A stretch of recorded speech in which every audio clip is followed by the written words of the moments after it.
Bien, amigos, Enrique Cornejo está con nosotros. Enrique Cornejo, muy buenas noches, gracias por estar aquí. Buenas noches, Cristian, gracias por la invitación. A ver, anunció ya, primero, digamos, el inicio de la recolección de firmas para su agrupación con miras a candidatear a la Municipalidad de Lima. Sí, hemos presentado la solicitud de kit electoral a la OMPE, como corresponde, y en los próximos días la OMPE nos dirá con qué nombre podemos inscribirnos y empezar la recolección.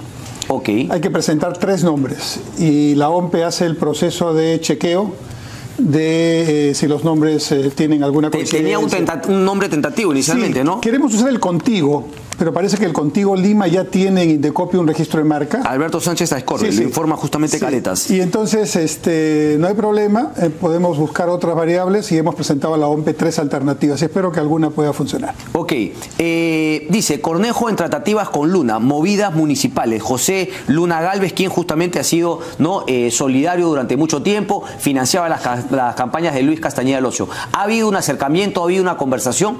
No, no ha habido ninguna conversación y aprovecho esta oportunidad para aclarar este tema que se viene diciendo desde que yo estaba al interior del Partido Aprista candidateando para la Secretaría General. ¿Por qué cree que se venía diciendo ese tipo de comentarios? Yo creo que es una idea que surgió del propio sector del Partido Aprista para tratar de menguar mi entonces candidatura, diciendo lo que ahora algunos están diciendo, ¿no? Quiere utilizar esta campaña como trampolín porque ya está pensando en el municipio de Lima, ¿no? Yo no he conversado con el señor Luna y además he decidido formar un movimiento haciendo lo más difícil, recolectando firmas, lo que quiere decir que no voy con ningún partido que ya esté inscrito. Se había hablado también, e incluso había leído las declaraciones de quien es el presidente del partido morado, ¿no? Del señor Guzmán, que también decía efectivamente que podía haber la posibilidad de que trabajen juntos posteriormente, si es que dice, no le cerramos la puerta, pero no sé si le dará tiempo de salir bien librado de estas cosas en corto plazo, porque será un proceso bastante largo. Estoy hablando de Aureo Segarra. ¿Ha habido conversación con él o tampoco? Tampoco. Ok, entonces la pregunta nos podríamos adelantar, es decir, usted así lo busque cualquiera de estos movimientos o partidos que ya tienen una inscripción, usted no va a aceptar ir con nadie salvo con su propia agrupación. Sí, esa es la apuesta que hemos hecho, ir con la propia agrupación. O sea, no va a cambiar si al final no recolecta la firma, volvería a plantearse la posibilidad de ir con una agrupación, va a ponerse un plazo para ver cómo va la recolección de firmas o no. Son 300.000 firmas, no es poco. Pero tenemos la convicción que en un periodo relativamente corto podemos hacer el esfuerzo de conseguirlas. Y a mí, sinceramente, me gustaría tener esa posibilidad porque creo que el grueso de las personas que tienen expectativa de nuestra candidatura e incluso algunas que votaron por nosotros en el 2014 verían esa opción como una opción más adecuada para tratar justamente de no repetir algunas de las cosas que hemos criticado, ¿no? Sí. Porque todos los movimientos tienen pues una serie de problemas de estructura y nosotros queremos hacer algo más abierto, más horizontal. Sí, sí. Entonces mi propósito es llegar con un movimiento propio. Ok, pero siento que me lo dice en condicional, no de manera categórica, es decir, que eso sería lo ideal, pero no me está diciendo que no lo vamos a ver definitivamente. No he pensado en tener ninguna cercanía con movimientos, ni he conversado con nadie en particular. Entonces ahora estamos más bien iniciando este proceso de recolección de firmas. En los próximos días, ya con el nombre aprobado por OMPE, lo anunciaremos y empezaremos. Bueno, pero eso me deja en la posición de que si es que mañana lo veo con algún partido del señor Luna Gálvez, usted me dirá, bueno, yo nunca le prometí que iba a ir con mi agrupación. Ese era mi ideal, pero ahora ya cambié. Te digo concretamente, no tengo ninguna intención de ir con esos movimientos. Ok, los cuestionamientos han venido, como siempre, de ex colegas suyos del Partido Aprista peruano, diciendo pues que, claro, lo dijo Mauricio Müller, se está tratando de encubrir justamente en este tema de una campaña política cuando está siendo investigado por presuntos actos de corrupción. ¿Hay algo de eso? ¿Cómo así descartar esa situación? ¿Por qué haberse, digamos, apresurado por el tema de las firmas? Esa justamente es una de las razones por las que ustedes han anunciado ya, porque por ejemplo, Surex se supone que va con Somos Perú y ya tiene un cartel en la Panamericana Sur. No, en mi caso es exclusivamente por el tiempo. Según la ley electoral, la elección municipal regional es el 7 de octubre. Y la ley electoral dice que como máximo los partidos y movimientos que deseen participar tienen que presentar candidatos el 9 de julio. Y la ley ha cambiado en esta oportunidad. Todos, incluidos los movimientos nuevos como el que estoy formando, tienen que hacer democracia interna. Recordarás que por un tema parecido salió Guzmán, ¿verdad? Sí. Por el tema de democracia interna. Y la democracia interna tiene que hacerse 120 días antes de, digamos, el proceso de inscripción de los candidatos.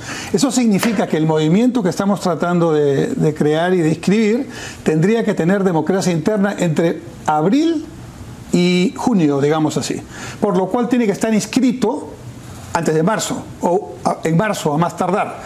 Y el proceso en OMPE, según todos los digamos, casos que ya han pasado, de inscripción con las firmas que se registran, otras que se rechazan, dura entre 4 y 5 meses. Es decir, estoy exactamente en los tiempos justos para 4, 5 o 6 meses de recolección de firmas, presentar las 300.000 o 298.000 que hay que presentar, no se puede presentar menos en la primera oportunidad, y luego esperar que las revisen, esperar que haya rechazos normales, porque esto es un tema operativo, presentar nuevas y llegar en ese proceso antes de abril, para poder hacer la democracia interna con los comités. Tienen que crearse comités en los distritos, por lo menos del 50% de Lima, esos son 22 comités por lo menos, y en cada comité tiene que haber elecciones. Es todo un proceso. Entonces, la razón por la cual yo he, para algunos, adelantado este tema, es por un estricto tema de calendario electoral. Ok, ha bajado notablemente, ¿no? Hay algo de, creo que 42 a 28% en su aprobación Luis Castañeda Locio. Y la pregunta se la hacía justamente porque parece que se está cocinando y hay varias propuestas para permitir nuevamente la reelección de alcaldes. ¿Usted cree que, digamos, eso sería positivo para el país en general y en términos puntuales respecto de su candidatura? ¿Una posibilidad de enfrentarse nuevamente con Luis Castañeda Locio, o cree que ya perdió, digamos, esa cualidad teflón, por así decirlo, que las críticas siempre le resbalaban al señor Castañeda Locio, y ahora empieza a ver su popularidad en caída, cosa que no le pasó nunca en gestiones anteriores? A mí me gustaría volver a enfrentarme a Castañeda Locio. ¿Ah, sí? Sí, sí, porque ahora tengo la oportunidad que no tuve el 2014. ¿Cuál es esa? Y a mí me inscribieron 10 días antes de la fecha límite. O sea, de hacer campaña previa. Y no pude ni recorrer como debía, ni formar listas distritales como debía. Pocas personas saben que yo le gané a Castañeda en San Borja. Y no tengo un regidor en San Borja porque no presentamos lista. Le gané a Castañeda en San Isidro y no tengo un regidor en San Isidro porque no presentamos lista. Eso solo ocurrió porque entonces el partido me tuvo en 5 o 6 meses de espera y solo me dio el permiso 10 días antes. Entonces, ahora con la oportunidad ya de hacer las cosas bien, yo sí quisiera, si fuera ese el caso, tener a Castañeda de adversario, ¿por qué no?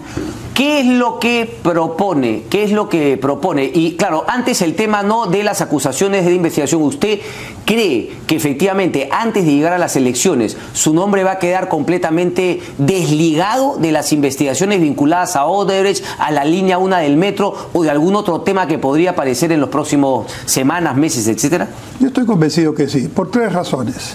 En primer lugar, pero la justicia aquí a veces tarda, ¿no? Sí. Pero yo estoy viendo un Ministerio Público y en su momento veremos un Poder Judicial que están actuando ciertamente sin la prisa que algunos quieren, pero con la certeza de hacer las cosas bien para que no haya fallas y justamente se pueda castigar a quienes deben ser castigados.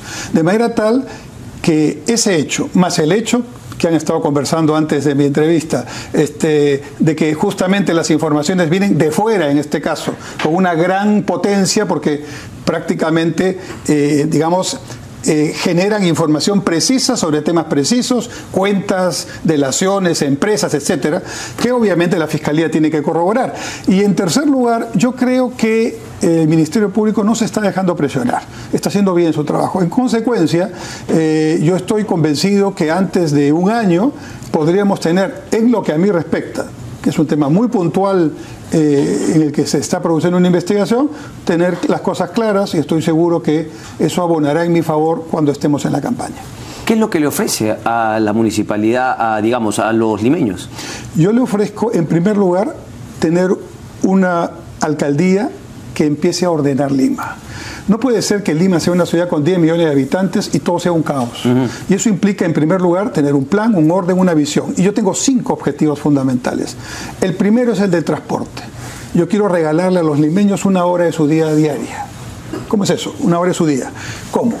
El transporte público toma en promedio 3 horas a los limeños. 3 horas en promedio. Quiere decir que hay algunos que demoran 4 o 5 horas. Yo con 10 medidas que ya tengo pensadas, pienso disminuir los tiempos sin entrar en construcciones, que es el tema sustantivo. Pero en el corto plazo se pueden aligerar tremendamente las velocidades y romper el caos que ahora existe. ¿Sin retirar la cantidad de vehículos privados? Yo creo que ese es un proceso en el que hay que entrar. Habrá que ver en algún momento... Pero digamos, esa meta que usted se plantea con estas 10 cosas puntuales, ¿no incluye retirar, por ejemplo, el tema de algunos carros, el tema de las placas números pares? Incluye evaluar el pico placa. Ok. Pero te doy otros temas, o 2 o 3 por lo menos que estoy pensando.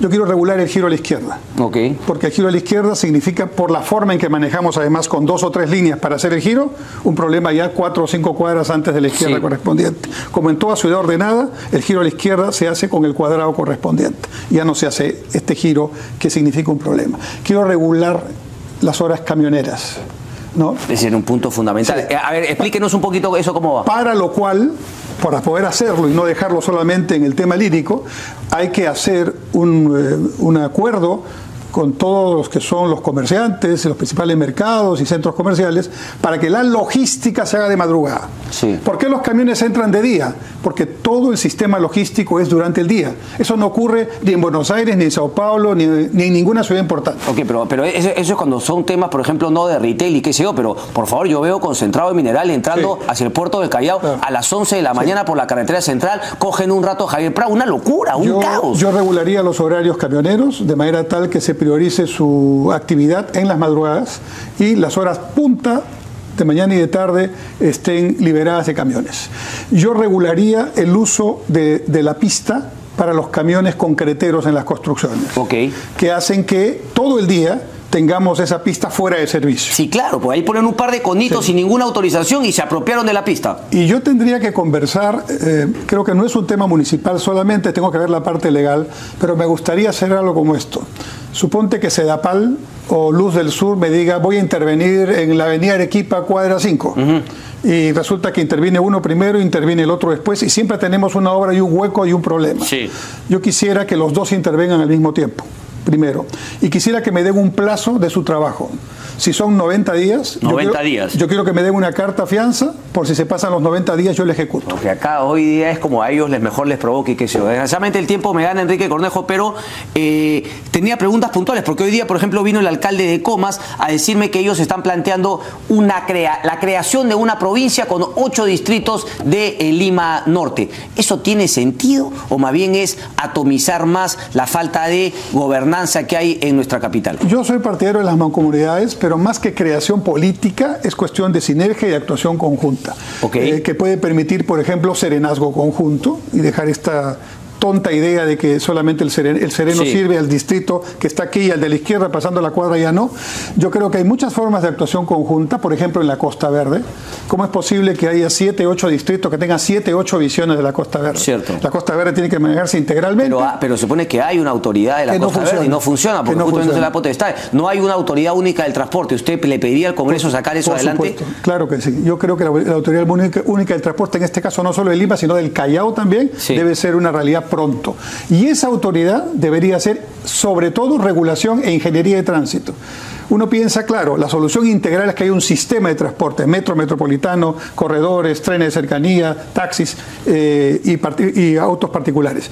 Pero mientras eso ocurra, que va a ser en los próximos 20 años corriendo, ¿no? Tenemos que hacer ingeniería de tránsito, orejas, cambio de sentido de tránsito en horas punta, o sea, sentido común a la vía pública. Correcto. Y paraderos, lo cual implica para todos nosotros, incluso los peatones, un cambio de cultura, porque yo levanto el brazo y para el automóvil donde sea. Correcto. Y todo eso genera muchos problemas. Ok, vamos a ver entonces cómo es el tema de la cámara, pero me acaba de venir una mente y yo se lo tengo que preguntar porque así yo soy curioso, porque gente mayor, ¿no? Me dice, bueno, sí, Enrique Cornejo, que está acá, que el tema, pero ellos me hacen un recordar, y si yo lo quiero preguntar a bocajarro, ¿qué papel jugó usted en tiempos del dólar MUC? Porque me lo han hecho saber alguna persona y yo le dice, cuando esté con Enrique Cornejo, se lo voy a preguntar. Hacen algunas acusaciones que usted habría tenido. ¿Qué rol cumplió respecto del dólar MUC en ese primer gobierno? Te lo agradezco, porque ese ya es un mito que se empieza a repetir. En primer lugar, para que todos conozcan, MUC significa Mercado Único de Cambio. Correcto. Y era el sistema de dólar paralelo barato que se usaba en todos los países de América Latina en los años 70 y 80. El Perú también tuvo su dólar MUC, otros lo llamaban de otra manera. El dólar MUC se creó en 1976, durante el gobierno del presidente Morales Bermúdez, y funcionó desde entonces hasta Fujimori, ¿no? Y durante los años 80 yo estuve a cargo de Comercio Exterior. El equivalente al Ministerio de Comercio Exterior se llamaba ICE en ese momento. Y los dólares MUC se asignaban a las importaciones, digamos, consideradas prioritarias. Alimentos, medicamentos, todo lo que se consideraba básico y prioritario. Y entonces siempre había una demanda insatisfecha porque todos querían tener el dólar más barato, obviamente, en un mercado que no es el de ahora. ¿Cómo se elegía? ¿Cuál era el criterio? Había un sistema que dependía del Banco Central, que establecía cuáles eran las partidas, y operativamente en Comercio Exterior se establecía. Pero justamente a partir de ese criterio se podía prestar justamente para muchos actos de corrupción, favoritismo. Cuando yo ya no estaba, lo que se llama el problema del dólar MUC ocurrió cuando yo ya no estaba en el Instituto de Comercio Exterior, yo ya estaba en el Banco de la Vivienda, y es que se encontraron unas importaciones falsas. Se habían creado unas importaciones para aprovechar. Pero usted habrá escuchado el video en el cual Alfredo Zanatti dice que justamente Alan García le pedía su comisión por un tema de unos dólares MUC que él utilizó justamente para importar maquinaria para unas naves. Escuché ese tema, nunca tuve que ver con ese asunto, y quiero para conocimiento de todos y de repente ya para que este tema quede zanjado, yo no tuve nunca ni una investigación siquiera sobre el tema del dólar MUC. Ok, Enrique Cornejo, muchas gracias. Gracias, Cristian. Vamos a hacer una pausa, regresamos. María Isabel Sedano, directora de Demus, está con nosotros.